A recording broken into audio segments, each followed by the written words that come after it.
Hello students, हम लोगों का बीए का chapter number 1 nature of management हमारा कंटिन्यू है। हमने लास्ट कुछ वीडियोस के अंदर मैनेजमेंट की डेफिनेशन, मैनेजमेंट की कैरेक्टरिस्टिक्स, मैनेजमेंट का इंपॉर्टेंस, ये सब चीजें हम लोगों ने डिस्कस की।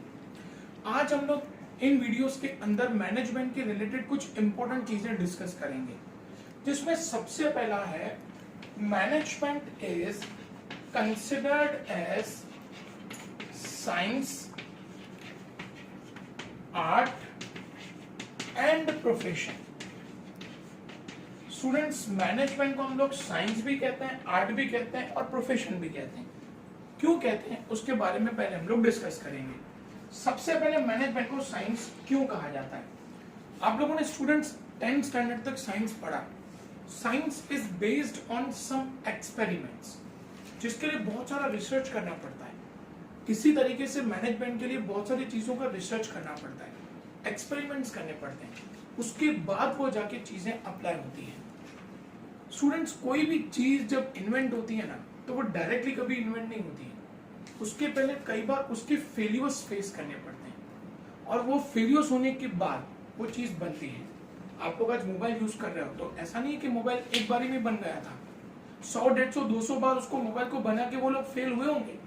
जिन भी इंजीनियर्स, जिन भी साइंटिस्ट ने उसको बनाया होगा, तो वो लोग पहले फेल हुए होंगे और उसके बाद जाके मोबाइल का इन्वेंशन हुआ होगा। तो science is based on some experiments. वो कुछ एक्सपेरिमेंट्स पे बेस्ड है, कुछ प्रिंसिपल्स पे काम करता है। उसी तरीके से मैनेजमेंट भी एक्सपेरिमेंट पे काम करता है। जो भी पर्सन मैनेजमेंट करता है ना, वो हर बार कुछ नई चीजें ट्राई करता है, क्योंकि वर्कर्स की प्रॉब्लम्स हर बार कुछ डिफरेंट होती हैं, हर बार सिचुएशंस डिफरेंट होती हैं। आज आप लोग कोरोना सिचुएशन देख रहे हो, क्या किसी भी मैनेजमेंट ने इससे पहले ये सिचुएशन फेस की थी? न्यू सिचुएशन, ये उनका नया रिसर्च होगा, उनका नया एक्सपेरिमेंट होगा। अब इसको वो मैनेजमेंट में कैसे बिजनेस में अप्लाई करेंगे, वो सोचिए। तो जैसे साइंस में हर टाइम पे कुछ नया आता है, कुछ नया इन्वेंट होता है, वैसे मैनेजमेंट भी हर टाइम पे कुछ ना कुछ नया आता है, क्योंकि हर टाइम पे सिचुएशंस बदलती हैं, और उस नई सिचुएशंस के साथ कैसे डील करना है, वो हम लोगों को बिजनेस के अंदर मैनेजमेंट सिखाता है। इसीलिए हम लोग मैनेजमेंट को साइंस बोलते हैं। हम लोग पहले रीड करेंगे कि मैनेजमेंट को साइंस क्यों बोला जाता है। Science means systematic and specialised knowledge. सिर्फ नॉलेज ग्रैब करना, ये हमारा साइंस कहलाता है।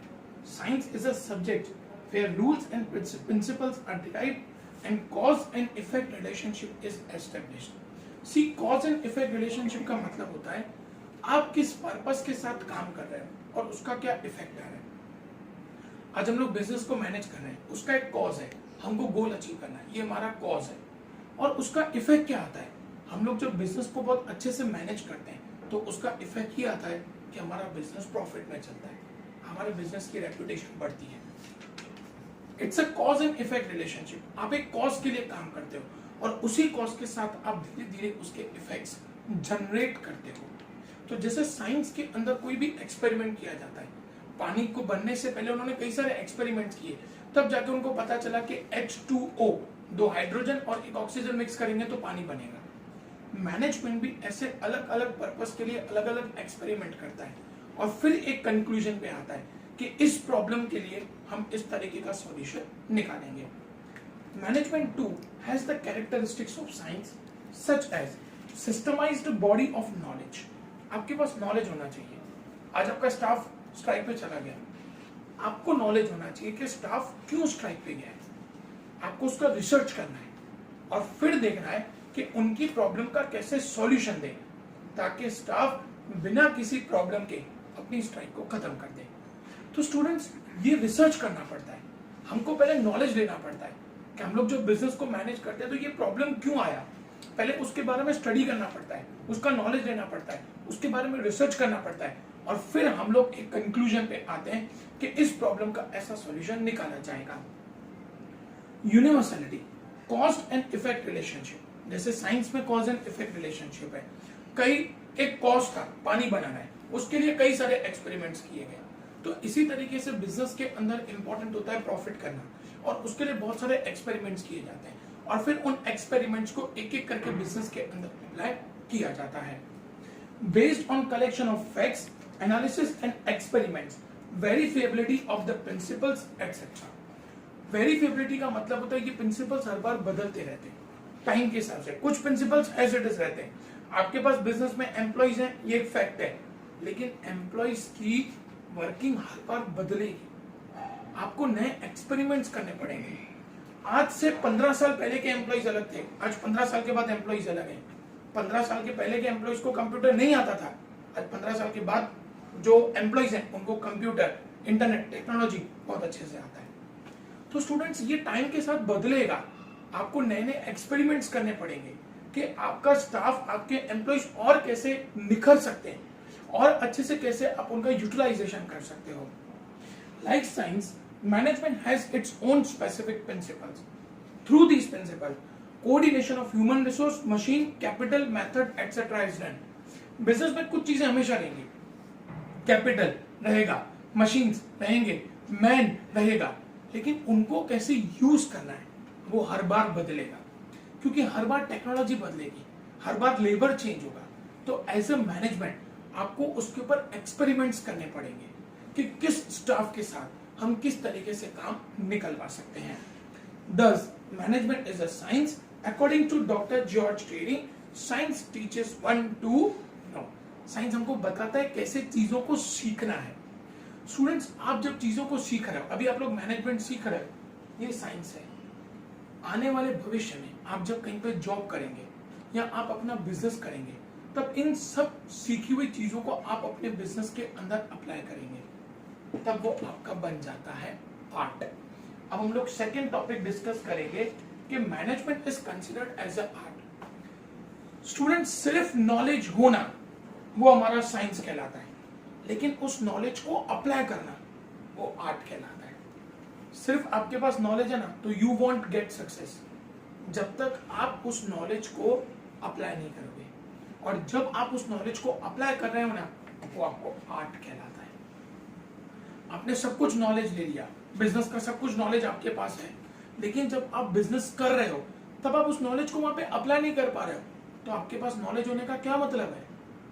सिर्फ नॉलेज होना कभी सफिशिएंट नहीं है, लेकिन उस नॉलेज के साथ साथ उसको अप्लाई करना वो सबसे इंपॉर्टेंट है। आपको अकाउंट्स आता है, आपको स्टैटिस्टिक्स आता है, आपको इकोनॉमिक्स आता है, आपको बीए आता है, आपको इंग्लिश आता है, लेकिन एग्जाम में जब प्रेजेंट करने की बात है आप नहीं कर पाते, तो मार्क्स कैसे आएंगे? So only science is useless. Science के साथ साथ आर्ट भी होना चाहिए। Art means employment of skills and expertise of an individual. आपके पास जो भी एक्सपर्टीज है, आप जब उसको अप्लाई करते हो, आप में सिंगिंग की एबिलिटी है, आप उसको अप्लाई करते हो, आप में ड्राइंग की एबिलिटी है, आप उसको अप्लाई करते हो, वो आर्ट कहलाता है। ऐसे ही जो आपने मैनेजमेंट में सीखा है, अब आप उसको अप्लाई करते हो, तो वो आर्ट बन जाता है। But to implement the skill, one should have also theoretical knowledge. Students, हर एक चीज के लिए ना दो नॉलेज बहुत इंपॉर्टेंट होते हैं, theoretical knowledge and practical knowledge. Management के अंदर भी जब आप लोग एमबीए की पढ़ाई करेंगे तब आपको थ्योरिकल नॉलेज दिया जाएगा, फिर आपको किसी कंपनी के अंदर एज एन इंटर्न 2-3 महीने की ट्रेनिंग पे भेजा जाएगा, जहां पे आपको उसकी प्रैक्टिकल ट्रेनिंग दी जाएगी। When you are taking theoretical knowledge, that is your science, but लेकिन जब आप उसका practical knowledge ले रहे हैं तो वो आपका आर्ट है, जो ये बताता है कि आप उसको कैसे अप्लाई करेंगे। During practical application of management, rules and principles, personal skill, insight and cleverness play an important role. Students, आप जब किसी नॉलेज को अप्लाई करते हैं ना, तो ये दिखता है कि आप कितने क्लेवर हैं। आज मैं पढ़ा रहा हूँ, पढ़ने वाले आप लोग 75 to 80 स्टूडेंट्स हैं या 100 स्टूडेंट्स आप पढ़ने वाले, लेकिन मैंने जो पढ़ाया आप उसको कैसे यूज कर रहे हो वो आपकी क्लेवरनेस पे है। आप उसको कैसे एग्जाम में प्रेजेंट कर पाते हो वो आपकी क्लेवरनेस पे है, वो आपकी इंटेलिजेंसी पे है। ये आर्ट है। हर एक की क्लेवरनेस एक जैसी नहीं होती है, हर एक का दिमाग एक जैसा नहीं चलता है। आप लोगों में से कोई ऐसा होगा जो ड्राइंग में बहुत अच्छा होगा, मुझसे भी अच्छी ड्राइंग करता होगा। आप लोगों में से कोई ऐसा होगा कि जो मुझसे भी अच्छा सिंगिंग करता होगा, लेकिन इंपॉर्टेंट ये कि वो हर एक की स्किल अलग अलग है, और ये देखना है कि उन स्किल्स को कैसे अप्लाई करना है, वो अपना आर्ट है। Only theoretical knowledge is not sufficient. मैंने आपको पहले ही बोला, थ्योरिकल नॉलेज मतलब आपका साइंस, सिर्फ नॉलेज होना सफिशिएंट नहीं है, लेकिन उस नॉलेज को अप्लाई करना वो भी बहुत इंपॉर्टेंट है। Only theoretical knowledge is not sufficient for the implementation of knowledge, technical art is necessary too. सिर्फ नॉलेज होना इंपॉर्टेंट नहीं है, उसके साथ आपको उसको कैसे अप्लाई करना है वो भी आपको सीखना पड़ेगा। So the manager needs to make necessary changes as per his personal skill and proficiency. आज मैंने मैनेजमेंट सीखा हुआ है, मैं मैनेजमेंट कर रहा हूं, मेरे सामने सिचुएशन अलग होगी। मिस्टर ए वो भी मैनेजमेंट सीखा हुआ है, वो भी बिजनेस कर रहा है, उसकी सिचुएशन अलग होगी। मैं मेरा मैनेजमेंट उसमें कॉपी नहीं कर सकता, टाटा का मैनेजमेंट रिलायंस में कॉपी नहीं हो सकता, रिलायंस का मैनेजमेंट टाटा में कॉपी नहीं हो सकता, क्योंकि दोनों का बिजनेस मॉडल अलग है, दोनों के वर्कर्स अलग हैं। तो जैसा बिजनेस वैसा हमको उसको समझना पड़ेगा, वो हमारा साइंस है, और उस समझने के हिसाब से हमको उस बिजनेस में वैसे चेंजेस करने पड़ेंगे, वो हमारा आर्ट है। For the implementation of knowledge, technical art is necessary too, so the manager needs to make necessary changes as per his personal skill and proficiency. According to Dr. George R. Terry, art teaches one to do. आप कैसे काम करोगे वो आपको art सिखाता है। आपको कैसे काम करना है वो आपने जब सीखा वो आपका साइंस है, और फिर आप उसको कैसे इंप्लीमेंट करोगे वो आपका आर्ट है। Management is neither science nor an art, but it is a sweet combination of both. सिर्फ नॉलेज ले लिया और उसको अप्लाई नहीं किया कोई मतलब नहीं है, और बिना नॉलेज के डायरेक्ट अप्लाई करने चले गए। आज डॉक्टर ने कभी सीखा नहीं कि ऑपरेशन कैसे करना, वो डायरेक्टली चला जाता है ऑपरेशन करने के लिए, वो फेल ही होने वाला है। First science is important, but on the contrary art is also important. So it's a sweet combination. Management is a sweet combination of science and art both. Therefore, it can be said that management is neither a pure science like physics science, not a pure art like sculpture. ये हम लोग art का मतलब वो sculptures और मूर्तियां बनाना, या science मतलब के फिजिक्स के सारे रूल्स अप्लाई करना, ऐसा नहीं है। मैनेजमेंट इन दोनों का कॉम्बिनेशन है। आप जब कुछ रूल्स सीख रहे हैं वो आपका साइंस है, और जब उन रूल्स को आप अपने बिजनेस में अप्लाई कर रहे हैं तब वो आपका आर्ट है। तो इसीलिए मैनेजमेंट को साइंस और आर्ट दोनों बोला जाता है। अब स्टूडेंट्स हम लोग डिस्कस करेंगे कि मैनेजमेंट को प्रोफेशन बोला जाता है। मैनेजमेंट को प्रोफेशन क्यों बोला जाता है, प्रोफेशन क्या है? स्टूडेंट्स, प्रोफेशन का मतलब होता है कि जहां पे आप अपने दिमाग का यूज करके पैसा कमाते हैं। डॉक्टर अपने दिमाग का यूज करके पैसा कमाता है, वो कोई चीज नहीं बेचता। टीचर है, वो दिमाग का यूज करके पैसा कमाता है, वो कोई चीज नहीं बेचता, उसको हम लोग कहते हैं प्रोफेशन। ऐसे ही मैनेजमेंट भी प्रोफेशन है, क्योंकि मैनेजमेंट में कोई चीज थोड़ी बेचता है, वो अपना दिमाग, उसके अंदर जो स्किल है उसको बिजनेस में यूज करता है और वहां से वो पैसा कमाता है, इसीलिए उसको हम लोग प्रोफेशन कहते हैं। डिस्कस करेंगे students. Profession is an activity where specialised knowledge in specific field is acquired and it is used for the welfare of the entire society. किसी चीज का नॉलेज लेना और उसको सोसाइटी के बेनिफिट के लिए यूज करना। डॉक्टर सोसाइटी के बेनिफिट के लिए यूज करता है, टीचर सोसाइटी के लिए बेनिफिट के लिए यूज करते हैं। सेम वे मैनेजमेंट भी बिजनेस और सोसाइटी के मैनेजमेंट के लिए और उनके वेलफेयर के लिए मैनेजमेंट को यूज करता है। In return fees is charge, और ये लोग सब फीस चार्ज करते हैं। डॉक्टर, लॉयर, टीचर्स ये सब फीस लेते हैं, ये कभी भी प्रॉफिट अर्न नहीं करते हैं। वो प्रॉफिट बाद की बात, वो पहले अर्न करेंगे fees. Doctors, lawyers, chartered accountants, engineers, etc. are all professionals. The profession of the above people is an activity which has following characteristics. Number 1, requirement of specialized knowledge. Students, doctor बनने के लिए आपको degree चाहिए। Doctor बनना है तो MBBS या MD की डिग्री चाहिए, CA बनना है तो CA की डिग्री चाहिए। ऐसे ही अगर मैनेजमेंट करना है तो हमारे पास MBA, master of business administration की डिग्री होनी चाहिए। As per the nature of profession, specialised knowledge is required in it. For example, LLB degree for the profession of lawyer, MBBS, MD और MS degree is necessary for the profession of doctor. Same as BBA MBA degrees are necessary for the specialised knowledge of management, और management के लिए ये सारी degrees होना हमारे पास compulsory है। Second is increase in knowledge and research.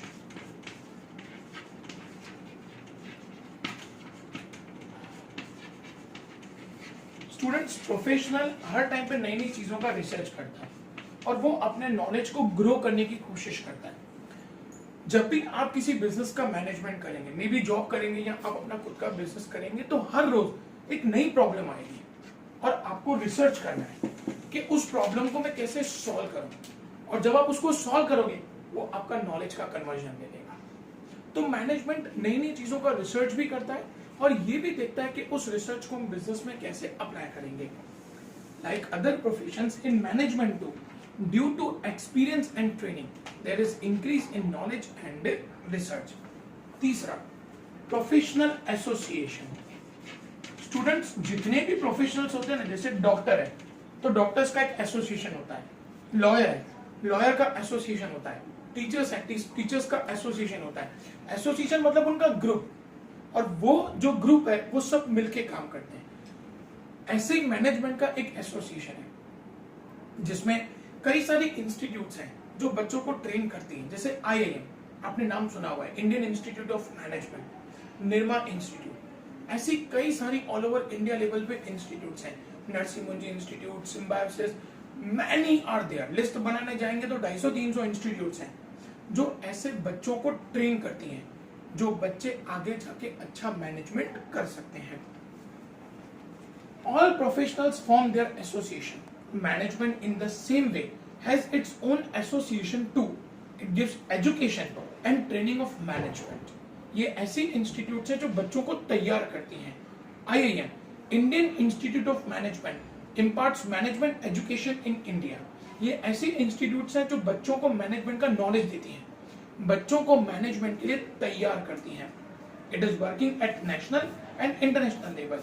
This institutes work for the development of the profession of management. Fourth, implementation of code of conduct. Students, code of conduct का मतलब होता है rules and regulation.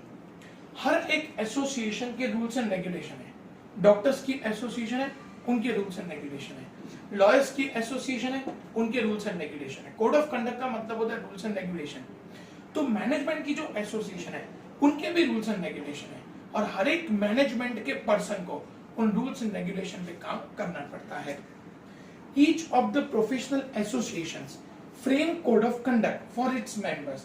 It is mandatory, mandatory का मतलब compulsory, for all members to follow the code of conduct. Fifth is moral responsibility. Students, moral responsibility का मतलब होता है जो भी प्रोफेशनल्स हैं उन प्रोफेशनल्स को कुछ रिस्पॉन्सिबिलिटी दी है। जैसे डॉक्टर है तो डॉक्टर का काम है अपने पेशेंट का इलाज करना, उसको बचाना। CA है तो उसका काम है अपने क्लाइंट के अकाउंट्स को प्रॉपर्ली तैयार करना। तो जो भी प्रोफेशनल्स होते हैं उनके एक रिस्पॉन्सिबिलिटी होती है। आज मैनेजमेंट है तो उनकी रिस्पॉन्सिबिलिटी क्या है कि अपने बिजनेस में ज्यादा से ज्यादा प्रॉफिट हो। तो ये जो मोरल रिस्पॉन्सिबिलिटी है ये हर एक मैनेजमेंट को फुलफिल करनी पड़ती है। Moral responsibility is an important factor in any profession. All the professionals must be loyal to their profession and need to fulfill their moral responsibility. हर एक प्रोफेशनल्स को अपने प्रोफेशन की तरफ ईमानदार रहना है और जो भी उनकी रिस्पॉन्सिबिलिटीज हैं उन रिस्पॉन्सिबिलिटीज को पूरा करना है। For example, a chartered accountant must be loyal to his clients and should not disclose any information of his client. कभी भी CA अपने क्लाइंट के बिजनेस का प्रॉफिट लॉस किसी के सामने डिस्क्लोज नहीं करेगा, ये उसकी मोरल रिस्पॉन्सिबिलिटी है। तो मैनेजमेंट की मोरल रिस्पॉन्सिबिलिटी होती है कि हम जहां पे भी काम करें, आप अगर कहीं पे बिजनेस कर रहे हैं या कहीं पे जॉब कर रहे हैं तो आपकी मोरल रिस्पॉन्सिबिलिटी बनती है कि उस इंस्टीट्यूट को प्रॉफिट होना चाहिए, ये आपकी मोरल रिस्पॉन्सिबिलिटी है। From the above characteristics it is clear that management is developing as an independent profession that is beneficial to an individual, society and entire country.